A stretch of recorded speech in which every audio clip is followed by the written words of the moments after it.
there was an economist who was up for a Nobel, or he thought he was up for a Nobel Award, and he didn't get it, and he got depressed.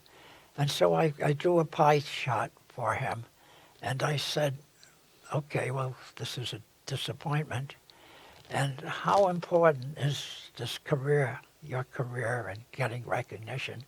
And I said, on the pie chart, how much is it important? And he drew in, it was about 85%. And then I asked him, I said, do you have a family? And he says, yes, I have 3 children.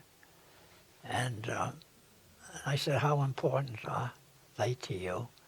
And at this point, I hit a nerve because he started to weep. And I said, what was going through your mind?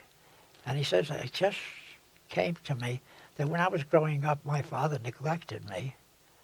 And I resolved that when I grew up, I was going to have children, be a good father. And I let him talk about that for a while. And he talked about his children and things that he could do with them and so on and so forth. And so now we redo the chart.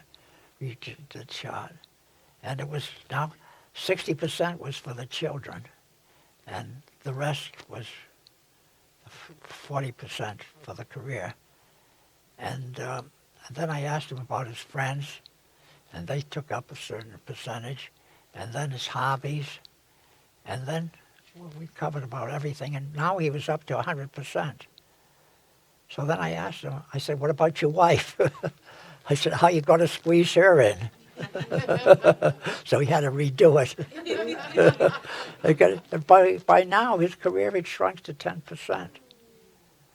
So it's a question of trying to give the person perspective on what is really meaningful in life. We all have serious disappointments, and being bumped down, I'm sure, is a real serious thing. But it isn't life itself. It is just an event in life that's unpleasant, unfortunate, but it doesn't undo everything else. So anyhow.